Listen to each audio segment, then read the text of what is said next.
Thank you. We teach girls to shrink themselves, to make themselves smaller. We say to girls, you can have ambition, but not too much. You should aim to be successful, but not too successful. Otherwise, you threaten the man. Because I am female, I am expected to aspire to marriage. I am expected to make my life choices, always keeping in mind that marriage is the most important thing. Now, marriage can be a source of joy and love and mutual support. But why do we teach girls to aspire to marriage and we don't teach boys the same? We raise girls to be each other's competitors, not for jobs or accomplishments, which I think can be a good thing, but for attention of men. We teach girls they cannot be sexual beings in the way that boys are. These are the words of my favorite novelist, Chimamanda Ngozi Adichie. At least I cite my references.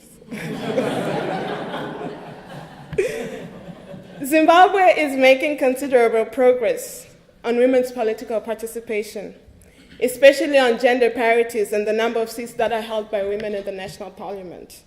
Just to give you a snippet of what it stands, in parliament we have 270 seats, 85 of which are occupied by women, translating to 31.5%. But one thing you should note is that we should cut that number by half, because half of the seats are on a quota basis. And the other fact is that on the quota basis, it's voluntary for political parties. So if it wasn't for the quota basis, we would have 15% of women in parliament today. In Zimbabwe, women make up 52% of the population, which I think is true for most countries, because women do make up the majority. But notwithstanding, have limited success and participation in the country's public life.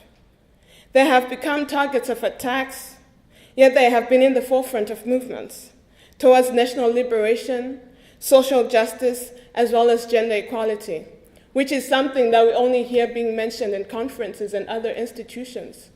The only time we see politicians coming to women is during election time, because they know we are the majority, and we make them the leaders they are. Limited political participation continues to impede progress. The picture is even grimmer for Zimbabwean women because according to a recent World Economic Forum report, the Global Gender Gap Report of 2014, it shows that it will take 81 years for the world gender gap to close if progress continues at the current rate.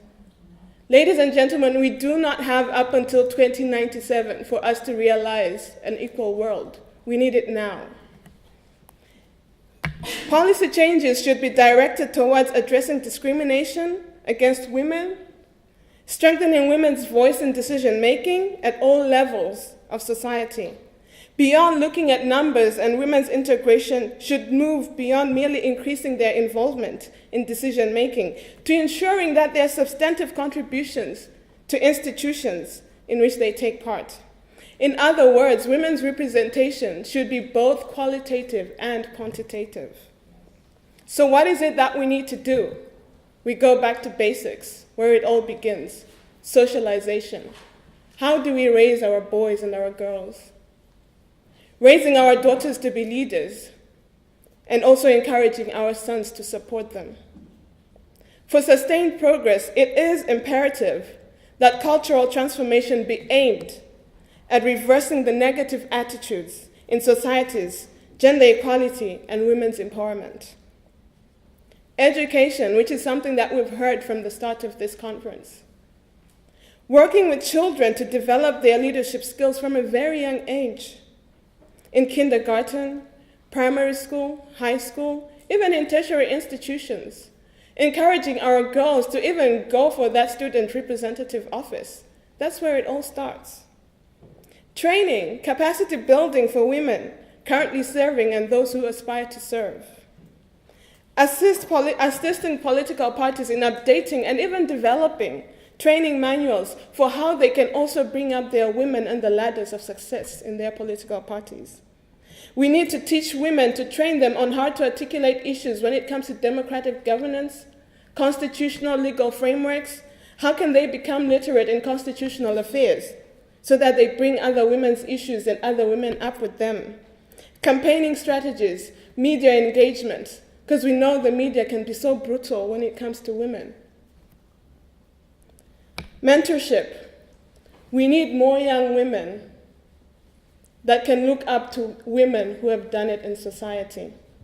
Women with integrity, women who are responsible, and women who also want to bring other women up.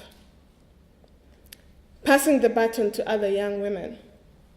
We need to document those good practices that have made us to see the encouragement that we have today, the progress that we've had today.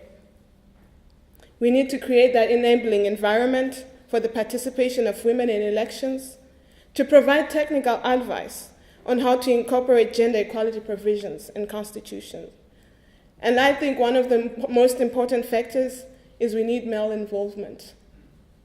Because as much as we would like to say it's not true, this is a man's world. And we need women to be brought up to the same level. A man is as likely as a woman to be intelligent, to be creative, to be innovative. We have evolved, but it seems to me that our ideas of gender have not evolved. And let me leave you with one thing that we've heard throughout this week. We need to break that glass ceiling. Thank you.